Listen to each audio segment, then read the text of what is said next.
Il y a plusieurs points de graissage sur l'équipement. Référez-vous au manuel d'opération pour avoir une vue d'ensemble. Il est recommandé d'effectuer un graissage de chacun à chaque 8 heures d'opération. Voyez comment effectuer le graissage de la couronne d'orientation. L'unité doit effectuer une rotation pendant le graissage pour couvrir le roulement complet. La couronne d'orientation doit être graissée à chaque 60 heures d'opération. Une fois le graissage complété, effectuez une remise à 0 de l'eurodateur dans le menu. Il faut presser et tenir le bouton de remise à 0.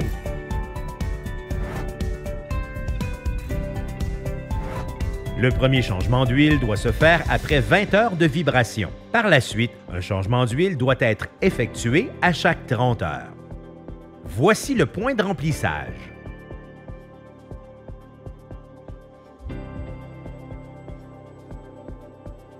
Pour un MG60, 5 litres d'huile sont nécessaires. Pour un MG90, il faut 7 litres d'huile. Confirmez le niveau d'huile à l'aide du regard. Une fois que l'huile a été changée, réinitialisez le rotateur de changement d'huile dans le menu. Appuyez sur le bouton de réinitialisation et maintenez-le enfoncé.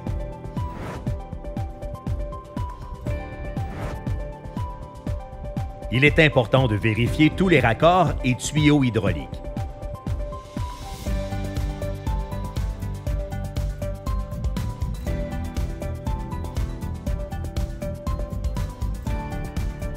Assurez-vous que tous les élastomères sont en bon état.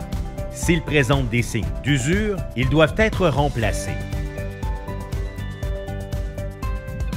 Il est important de serrer tous les boulons. Reportez-vous au manuel d'entretien pour connaître les couples de serrage. Avant chaque utilisation, vérifiez le niveau d'huile par le regard.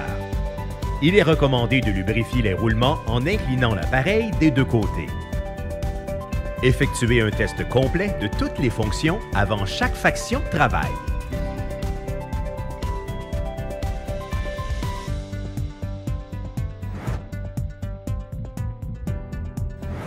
Veuillez à ce que le vibrofonceur reste toujours propre. N'utilisez pas de nettoyant à vapeur pour la couronne d'orientation. Vous pouvez utiliser une brosse douce pour nettoyer les mâchoires d'usure. La connexion à distance est facile grâce à l'application iCan avec le dispositif Bluetooth fourni. Notre équipe de service peut offrir une assistance et mise à jour du logiciel à distance.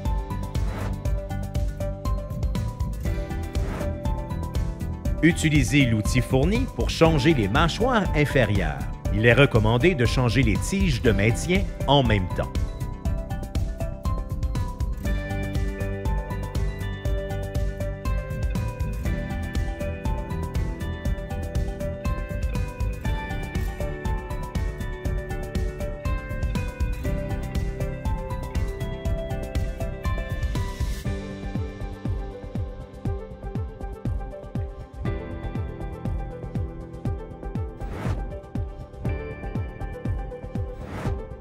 Il existe des ports de test pour chaque fonction. Utilisez un lecteur de pression compatible pour vous connecter au port de test.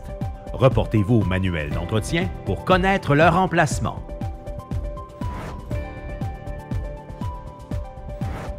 Si vous devez régler la pression des bras latéraux ou de la pince inférieure, utilisez la vis de réglage de la valve de distribution hydraulique.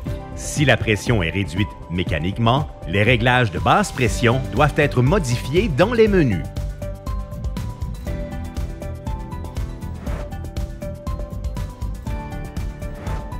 Utilisez un niveau pour aligner le vibrofonceur dans les deux sens.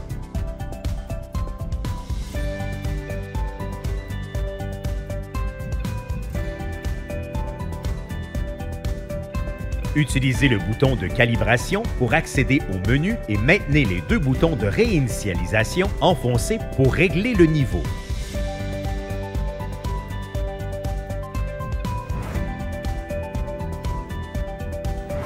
N'utilisez pas ces attaches pour soulever l'appareil. Utilisez-les pour sécuriser l'appareil pendant le transport.